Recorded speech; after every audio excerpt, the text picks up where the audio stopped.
Sekarang kita masuk bagaimana tantangan saya di dalam membangun Purwadika. Kembali saya sudah tekankan di depan bahwa saya membangun Purwadika sebagai lembaga pendidikan bukan dari segi tujuan menjadi kaya atau dari segi faktor bisnis semata. Walaupun mungkin itu memang akan menghasilkan uang bagi saya, tetapi tujuan utama saya adalah saya mempunyai kerinduan mencerdaskan manusia, mencerdaskan orang.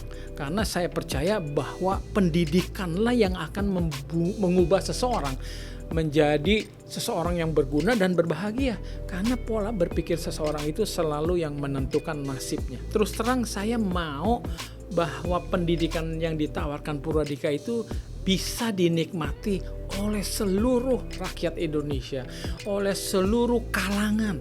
Sehingga akhirnya kami membuka berbagai cabang. Ada cabang yang premium di Jakarta, lalu ada cabang yang semi premium misalnya di BSD, ada yang cabang yang agak lebih ekonomis seperti di Jogja misalnya. Jadi tujuan kami adalah supaya kami bisa dijangkau oleh berbagai kalangan. Dan bukan hanya itu, kami juga menyediakan kemudahan-kemudahan cara pembayaran dengan beasiswa. Dan itu kami selalu upayakan. Tetapi kalau boleh jujur, kendala yang saya hadapi, kenapa kok saya nggak bisa buka cabang di seluruh kota? Karena yang saya lihat masyarakat atau pasar Indonesia belum ready. Mindsetnya belum terbuka. Kebanyakan berpikir hidupnya coba begini, pokoknya saya sekolah SD, SMP, SMA, kuliah, kerja, selesai. Tapi sebetulnya dunia sekarang ini sudah jauh berubah. Sehingga sampai sekarang ya sebegitulah cabang yang bisa kami buka, selebihnya kami buka secara online. Nah, kalau saya boleh berbagi soal kurikulum, mungkin banyak orang yang tidak menyadari ya bahwa kurikulum pendidikan S1, S2, S3 itu misinya berbeda dengan bootcamp atau training seperti Purwadika. Kalau pendidikan S1, S2, S3 itu maksudnya adalah menghasilkan para edukator dan saintis. Jadi tujuannya Anda kuliah itu ujung-ujungnya jadi guru, jadi dosen, jadi peneliti. Jadi kurikulumnya makanya kalau Anda kuliah cuma S1 saja tidak jadi apa-apa. S2 juga setengah tanggung dan harus sampai S3, tapi ujungnya jadi apa? Seperti tadi tujuannya menjadi seorang saintis. Sedangkan training yang disediakan Purwadika adalah menjadi digital talent yang memang siap bekerja, membantu berpartisipasi di dalam perusahaan-perusahaan yang sedang berjuang di zaman sekarang, yaitu perusahaan-perusahaan yang menggunakan teknologi digital.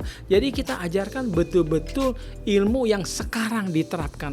Beda dengan kalau di akademis tadi di universitas kita diajarkan waktu saya dulu ya, saya belajar sampai bagaimana merancang komputer tidak 1-2 prosesor, 1000, 10.000. Saudara, kapan sampai sekarang aja sejak tahun 87 saya nggak pernah lihat ada orang jual komputer prosesornya 20. Itu aja udah nggak ada, apalagi 1000. Jadi ilmu kita itu udah terlalu teoritis, jauh ke depan dan tidak realistis. Saya bukan sedang jualan, saya berbagi bahwa apa yang ditawarkan Purwadika hanya mau membuka pendidikan yang akan mengubah kehidupan para lulusan sesuai dengan kebutuhan di setiap waktu. Jadi mungkin besok Purwadika bisa jadi mungkin sudah bukan digital technology school, mungkin sudah menjadi artificial intelligence school. Nah, itu pun satu topik yang saya sudah belajar ya, artificial intelligence sejak tahun 87. Tapi di Indonesia maaf kata sangat lambat untuk penerapannya di dunia industri. Nah, saudara, yang saya mau tekankan, banyak orang membangun apapun secara latah, ikut-ikutan, tidak mengerti sebenarnya standarnya atau dasar-dasarnya untuk membangun usaha itu dengan benar dan baik, terutama khususnya di bidang pendidikan. Saya kalau boleh curhat ya, saya rasa kalau kita bicara beban tanggung jawab moral itu lebih besar di dunia pendidikan. Kenapa?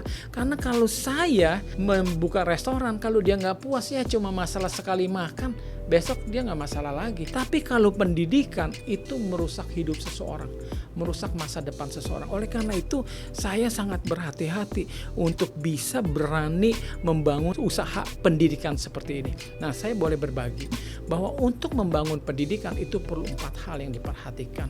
Pertama adalah para guru. Kedua adalah kurikulum.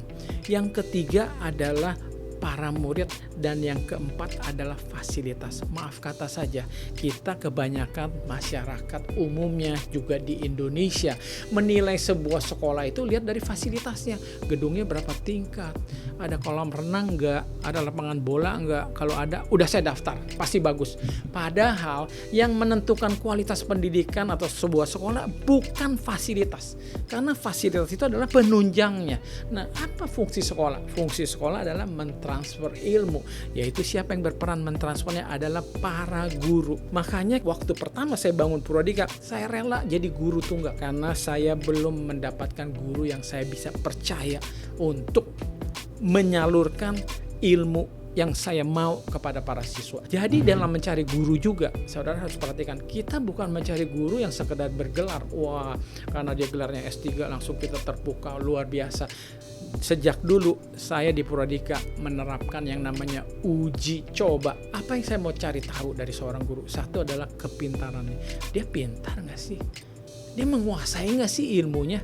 Dia punya kebiasaan gak sih selalu memperkaya dan mau progresif di dalam ilmunya, gak kadaluarsa, selalu up to date. Itu penting.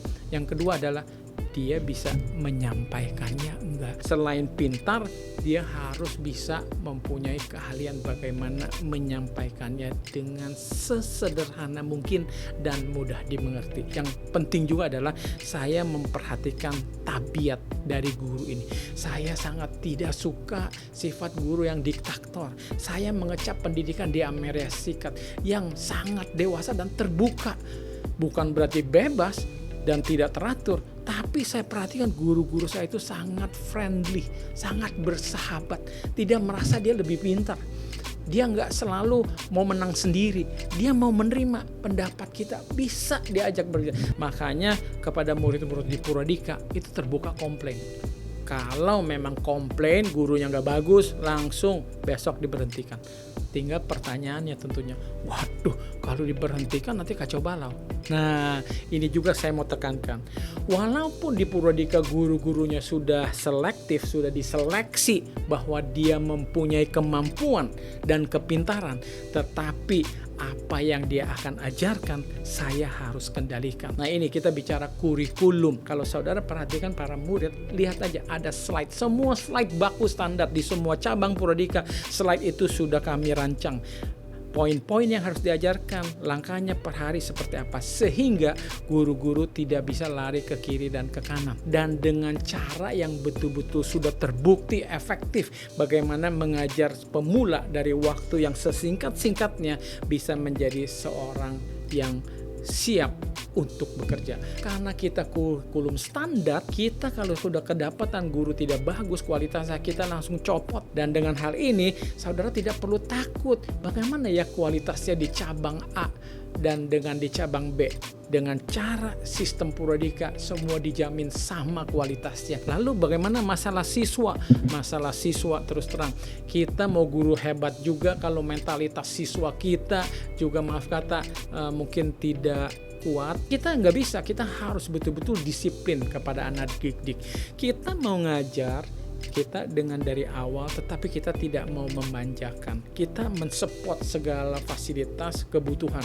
Jadi semua training di Purwadika ada rekaman videonya. Jadi bagi siswa yang terlambat atau sulit mengejar, dia bisa belajar lagi review melalui video. Kalau ada kesulitan, dia boleh tanya kepada para guru.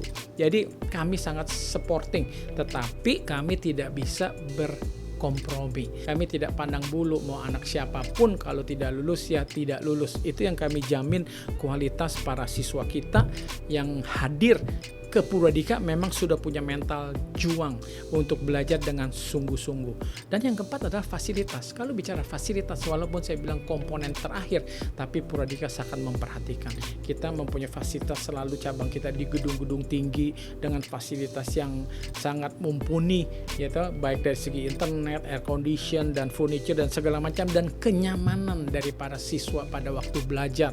Kita sangat memperhatikan. Jadi itu mungkin tantangan bagi saya sampai sekarang ini. Mungkin saya sharing bahwa tidak mudah membangun sebuah pendidikan yang betul berkualitas. Tetapi saya menjamin bahwa Purwadika didirikan bukan abal-abal, tetapi memang didirikan dengan satu tanggung jawab. Sehingga kenapa Purwadika bisa terbukti berhasil, karena proses dan semua sistematis yang diterapkan itu sangat mendukung menghasilkan hasil yang terbaik seperti yang kita alami sekarang ini. Merancang komputer, mikroprosesor dan segala macam. Tapi kita sekarang lebih mengarah kepada softwarenya karena memang arahnya demikian. Nah, pesan saya sebetulnya adalah kepada kita. Pikiran kita yang menentukan hidup kita. Jadi kalau Anda salah berpikir, Anda akan salah mengambil keputusan, Anda salah ambil melangkah, dan akhirnya Anda salah tiba di tujuan. Saya berharap melalui Purwadika saya bisa mengambil andil walaupun sekecil apapun untuk memelopori satu perubahan di Indonesia agar kita menjadi satu negara yang bukan soal maju, tetapi rakyatnya semua makmur, berhasil, sukses, dan bermanfaat di dunia nyata kehidupan kita. Terima kasih.